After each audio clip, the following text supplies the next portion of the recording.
The day the shadows fell over the Ramirez family was supposed to be an ordinary Tuesday in late spring. Twilight lingered later each day, the entire world tinted lavender at dusk, and a hush spread through the farmland as workers trudged home.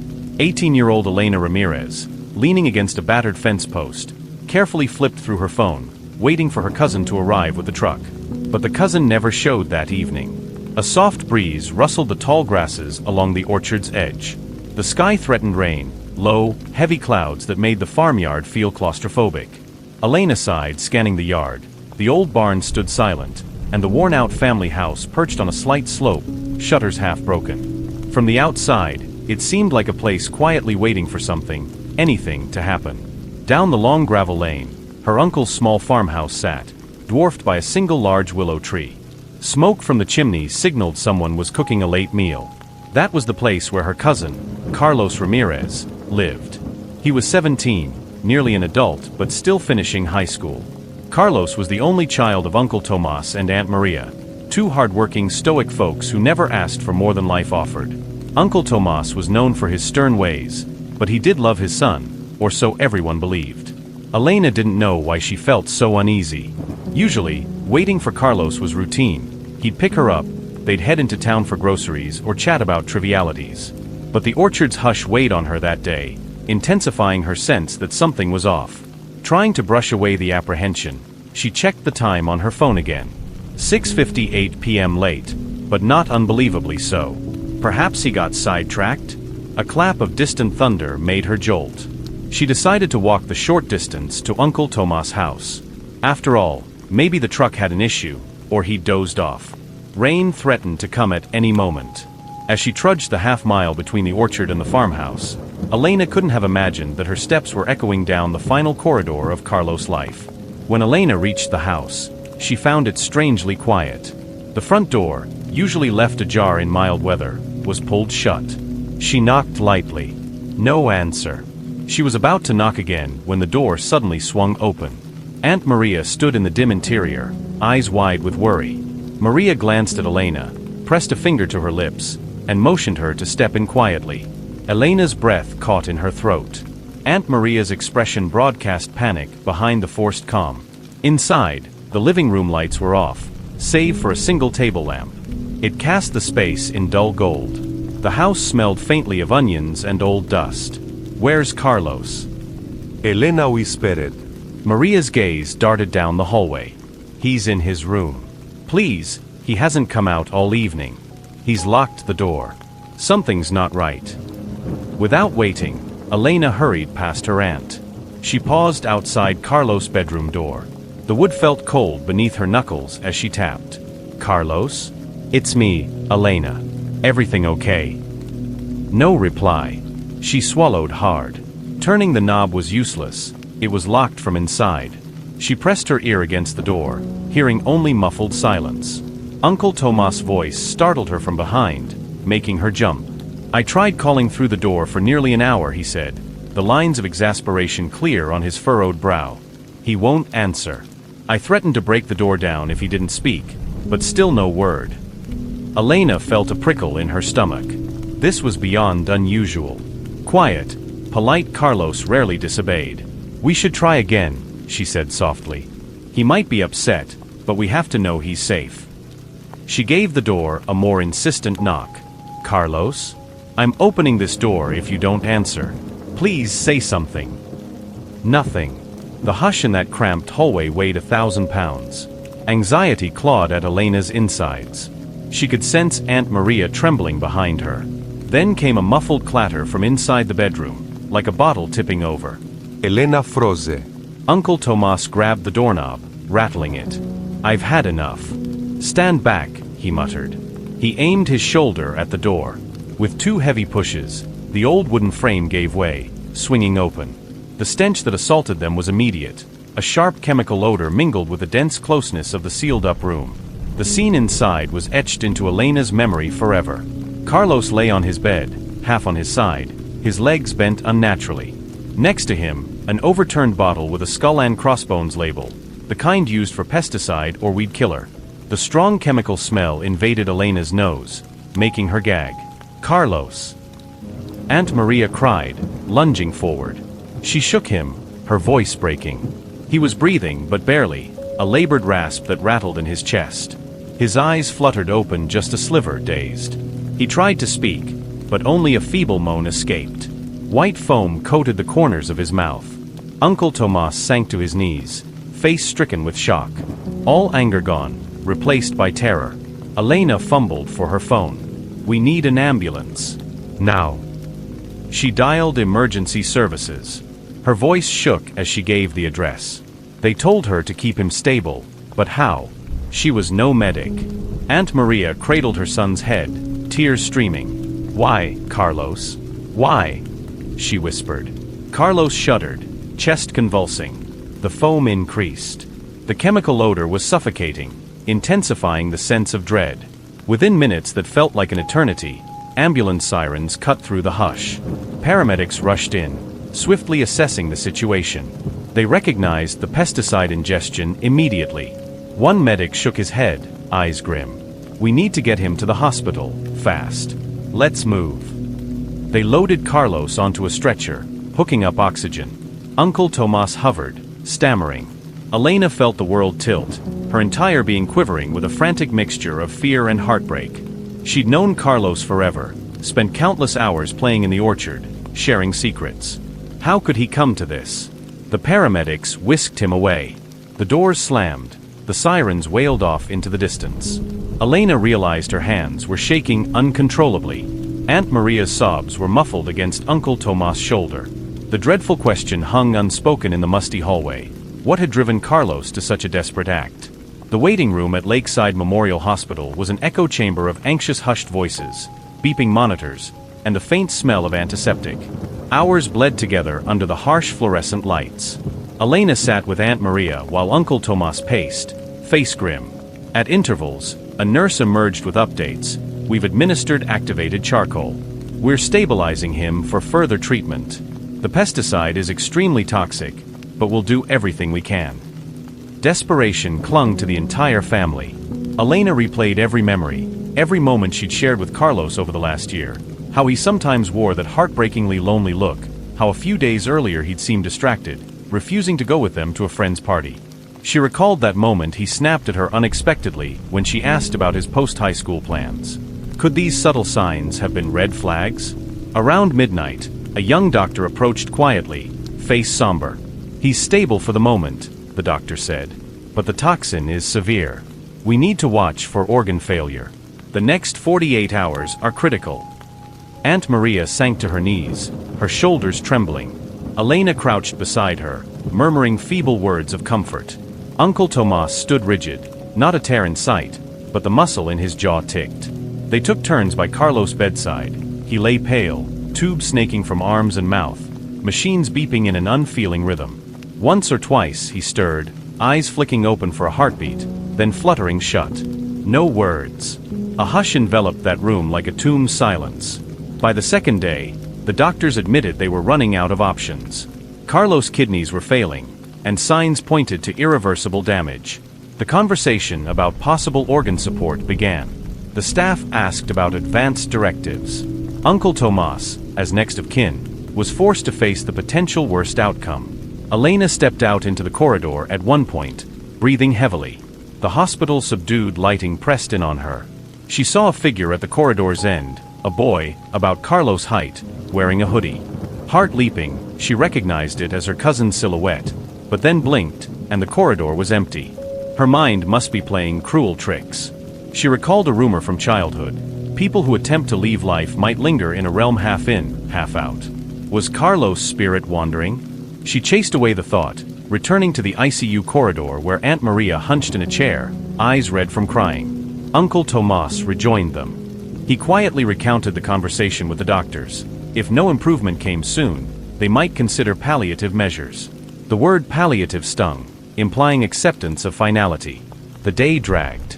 Each beep of the monitor was a lonely metronome marking the slow dance of mortality. By evening, Elena forced herself to slip outside for fresh air. Thunderheads had gathered, an ominous reflection of the turmoil within. She closed her eyes, an ache in her chest. That night, the nurse escorted them to Carlos' bedside. They found him semi-conscious, a faint glimmer of awareness in his eyes. Aunt Maria took one hand, Uncle Tomas the other. Elena hovered at the foot of the bed. Carlos seemed to struggle for words. A frail whisper, barely audible, "Mom, Dad, Elena," he coughed. "Sorry." The nurse gently dabbed the foam from his lips. A hush fell. Aunt Maria choked back sobs, urging him to rest, promising they forgave him, though they had no idea what burden he'd carried. Carlos' gaze flicked to Elena. She forced a trembling smile, tears streaming. "It's okay," she whispered. He exhaled, eyes sliding shut. The monitors beeped louder, a frantic staccato. Nurses rushed in, adjusting tubes, calling out codes. Elena backed away as the room erupted in chaos, doctors pushing in, shouting instructions. She caught glimpses of Carlos' face, twisted in pain, until a nurse asked them to step out. Minutes later, the doctor emerged, head lowered. "I'm sorry. We did all we could." The words fell like a hammer. Aunt Maria collapsed into Uncle Tomas' arms. Elena stared blankly, mind numb.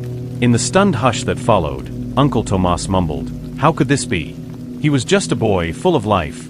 Then he sank against the wall, burying his face in his trembling hands. It was 2:37 a.m., on the cusp of a new day. Carlos Ramirez, 17 years old, had taken his last breath, undone by a moment of despair no one fully understood. Arrangements were hastily made. The following morning, family and friends convened at the Ramirez farmhouse to begin the wake. The day was eerily bright, the sun glaring down on the orchard as if in mockery of the grief overshadowing them. Elena had never attended a funeral for someone so young, let alone her dear cousin. The casket arrived, a simple wooden one from a local undertaker. A swirl of sorrow blanketed the yard. Neighbors whispered among themselves about the boy who took his own life, exchanging rumors. Some frowned on suicidal acts, calling them disgraceful or sinful, fueling the family's shame. Others were more empathetic, lamenting the pressures kids face. As they prepared to lay Carlos' body out for visitation, an unsettling occurrence made the hair on Elena's arms rise. The casket lid felt strangely heavy. Even the undertaker commented, "This coffin weighs more than it should." A fleeting hush fell. Aunt Maria closed her eyes, silently praying. Inside the house, friends placed photos of Carlos near the casket, smiling snapshots from birthdays, from basketball games. Yet in each photo, Elena now perceived a hint of sadness in his eyes. She mentally replayed all the jokes he had told, the radiant grin that hid an unspoken burden. Then, when they tried to dress him in a crisp new shirt, a single half-full bottle of pesticide tumbled out from under the bed near the casket area. Aunt Maria shrieked. No one understood how it got there. The bottle should have been taken by the paramedics. Could it be a cruel leftover? Or something else? The funeral itself took place under threatening skies. Clouds loomed, but no rain fell. The pastor gave a gentle sermon, focusing on compassion rather than condemnation. He urged everyone to keep Carlos in memory as a kind spirit who lost his way. Uncle Tomas, stoic, greeted mourners with a curt nod. Aunt Maria wept constantly, face etched in devastation. Elena tried to be supportive, but her own tears wouldn't stop. She felt a swirl of guilt. If only she'd recognized the signs, or asked the right questions, or arrived earlier that fateful evening. They carried the casket to the local cemetery, a small plot near the orchard's edge. At the final moment, as the casket was lowered, the wind picked up fiercely, rustling the orchard's trees. A swirling gust scattered the funeral flowers. The air hissed with a strange hush, as if the orchard itself was lamenting. After the funeral, the extended family returned to the farmhouse. A subdued gathering, hushed conversations, the uneasy awareness that tomorrow they would wake up to an empty seat at the table. That night, Elena barely slept.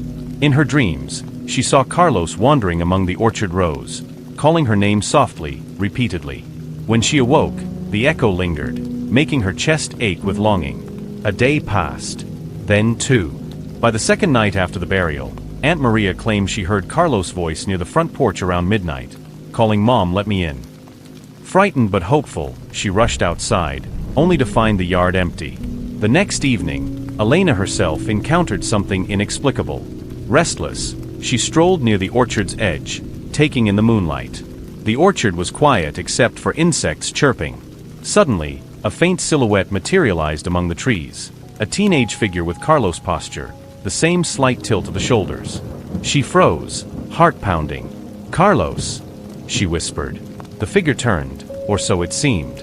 A wisp of moonlight flickered on what might have been his face, but it was gone in an instant, dissolving into the gloom. Elena told no one but carefully journaled these happenings. The presence wasn't malevolent, she believed. Just lost. But a deeper sense of sorrow grew in her, thinking, even death didn't free Carlos from his anguish. As the family reeled from grief, an unspoken tension simmered between Aunt Maria and Uncle Tomas. They seldom talked except in curt nods. Each blamed themselves, or the other, for not preventing Carlos' demise.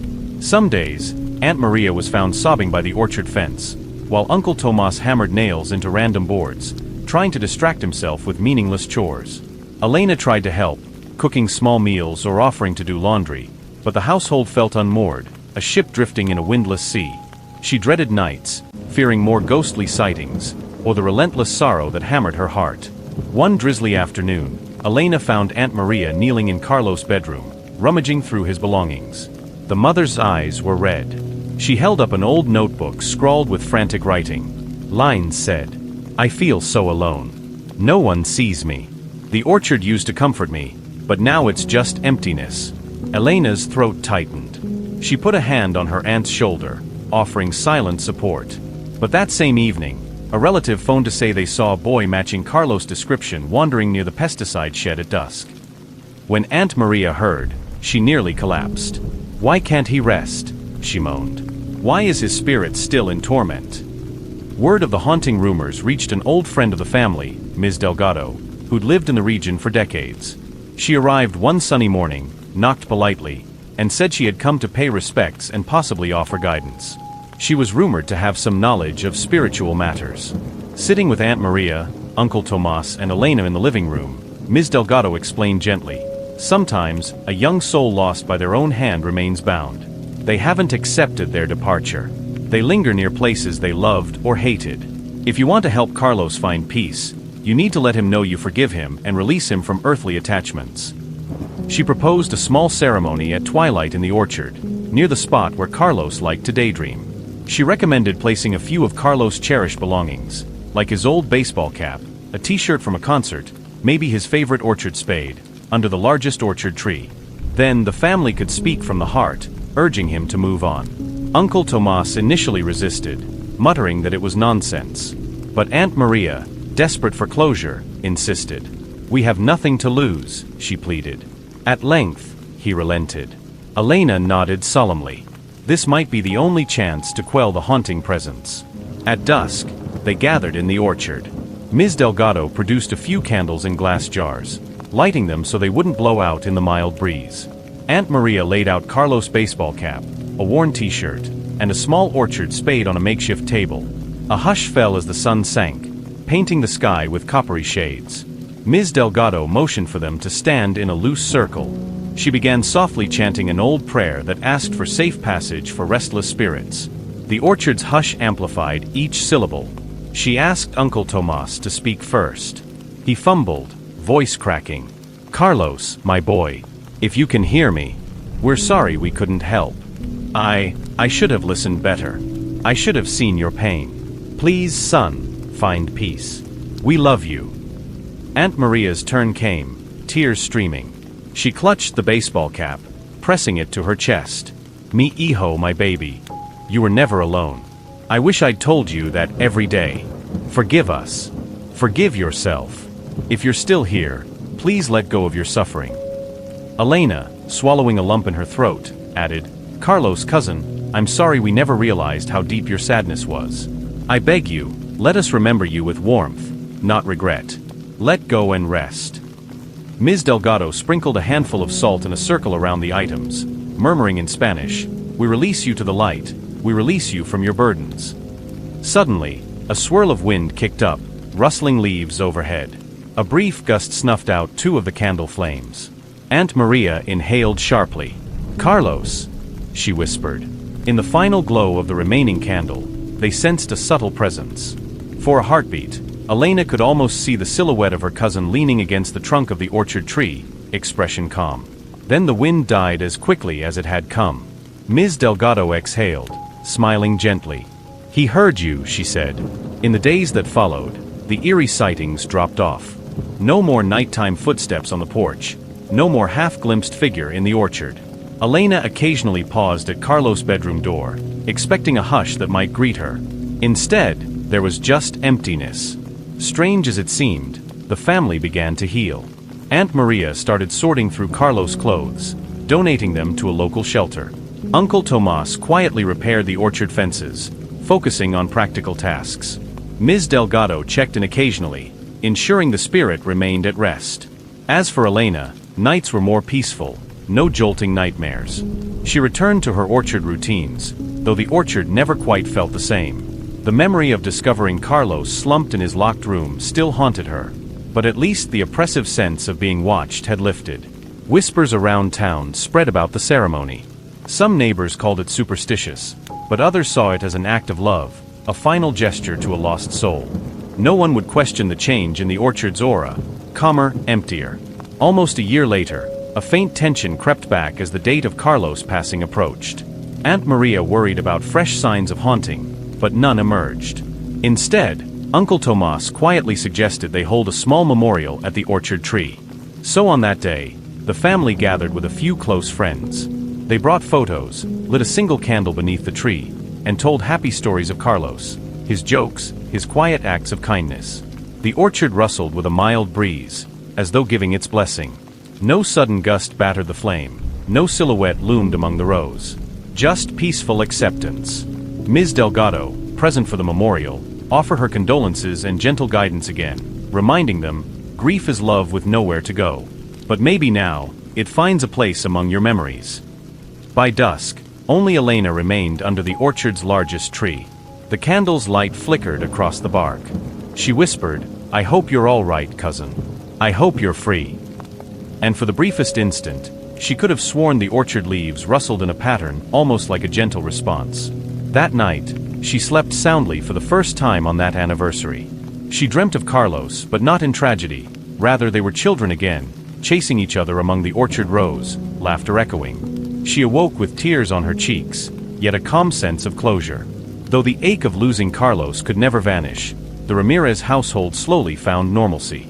Aunt Maria resumed small joys, cooking the orchard's produce into sweet preserves, offering jars to neighbors. Uncle Tomas warmed up a little, speaking more openly about his regrets, occasionally inviting Elena for a quiet dinner. Ms. Delgado moved to another region eventually, leaving them with her blessings. Elena finished her schooling, carrying an invisible scar from that tragedy. She used her story to connect with classmates who faced despair. She'd volunteer at a local crisis line, quietly hoping her experiences might save someone else from making that fatal choice. Sometimes, in a quiet orchard moment, Elena would recall the final hush in Carlos' eyes, the heartbreak overshadowing it all. But she found meaning in living more fully, pursuing small joys, telling loved ones she cared. She had discovered the fragility of existence, especially that of a teenager on the threshold of adulthood. Strangely, from such sorrow, the orchard grew more vibrant. Visitors would claim the orchard had an enchanting sense of calm, as if nurtured by a spirit that had been set free. Even the trees flourished, bearing fruit sweeter than before, or so the rumor went. 2 years later, on another summer's eve, Elena decided to visit the orchard alone. She approached the tree that had served as the focal point for releasing Carlos' soul. The sun had dipped behind the horizon, the entire sky a swirl of rose and violet. She ran a hand along the bark, recalling how Ms. Delgado had placed the items, his baseball cap, t-shirt there. She spoke aloud, voice soft. "Hey cousin. You're never forgotten. I don't know if you can hear me or if you've journeyed on, but your memory keeps me going. I wish you'd stayed." No wind, no echo, just a deep hush. But in that hush, Elena felt no dread. Instead, she felt a warmth, as though love existed in unseen forms, abiding in the orchard's gentle silence. The orchard's hush seemed a testament to healing. A place once overshadowed by tragedy, now brimming with quiet acceptance. Elena inhaled the scent of leaves and distant honeysuckle, letting the tears come. They weren't tears of raw grief this time, but of a gentle longing for what might have been. Time can be both cruel and kind. Another year passed, bringing changes. Aunt Maria traveled abroad to visit extended family, seeking new purpose after her son's loss. Uncle Tomas found modest solace in rehabilitating local farmland, helping neighbors. Elena moved closer to the city for new job opportunities, carrying the orchard's memory in her heart. Whenever she visited, she made it a point to check the orchard. She never failed to place a small token, a single flower or a fresh candle, beneath that big tree, in memory of Carlos. Some nights, she swore she sensed a faint presence behind her, but it never frightened her. If anything, it felt protective or content. The orchard gained a local reputation as a place of quiet reflection. The family built a small wooden bench near the trunk. People would sit there at sundown, letting the orchard's hush cradle them. In scattered rumors, folks occasionally said they glimpsed the faint shape of a teenage boy, smiling in the half-light, then vanishing. But no fear was attached, only an odd sense of comfort. One day, while rummaging through an old storage chest in the farmhouse, Elena stumbled across an envelope with Carlos' handwriting on the front, labeled for after I'm gone. Her heart pounded. She carefully opened it, her eyes scanning the lines. To my family, and Elena, if you read this, I'm sorry. I can't explain everything. Life feels like a weight I can't lift. I know you all love me, but I'm too tired. Don't blame yourselves. I hope someday you'll forgive me. Carlos. Tears welled in Elena's eyes. She realized these few lines were all that remained of his explanation. She read them multiple times, wishing she could ask him about the secrets behind that weight. In the end, she placed the letter back in its envelope, deciding not to share it with the rest of the family. Maybe they'd glean closure, or maybe it would only deepen their pain. For now, it was enough for her to see a glimpse of his tortured mind. Despite the family's attempts to move forward, some illusions lingered. Passing orchard workers recounted hearing a faint voice calling from among the rows near dusk. Some claimed that on the anniversary of Carlos' passing, they saw fleeting glimpses of a teenage figure. Local superstition merged with the reality that a young soul had parted. People from surrounding farms sometimes left small offerings, believing it might keep the orchard spirit at peace. Candles, flowers, even stuffed toys for a boy who never reached adulthood. Elena recognized that these small gestures indicated how deeply Carlos' story had impacted the community. She felt a bittersweet gratitude that his memory had not vanished. 3 years to the day after the tragedy, Elena and Aunt Maria arranged a formal blessing in the orchard, inviting Ms. Delgado once more. A handful of close relatives came. The orchard was sunlit with a gentle breeze, the day bright yet not scorching. They prepared a table with a photo of Carlos, an arrangement of sunflowers, his favorite bloom, and a simple cross. Ms. Delgado led them in a heartfelt prayer, acknowledging the sorrow and celebrating the boy's life. Then each person took a moment to speak softly, recalling a story, or expressing forgiveness for themselves and for him. Elena recounted a memory of how Carlos once rescued a lost kitten from a drainage ditch. He hated seeing anything suffering, she said, voice trembling. That was who he was. Aunt Maria placed a single lit candle on the table. You are loved, my son, always. As they stood, the wind picked up, carrying the sweet scent of orchard blossoms. A hush fell over the group, as though a presence lingered, acknowledging their words. For a fleeting moment, Elena sensed a profound peace. She closed her eyes, letting the breeze wash over her. That evening, after everyone left, Elena lingered in the orchard. She walked the rows where she and Carlos had played tag as kids.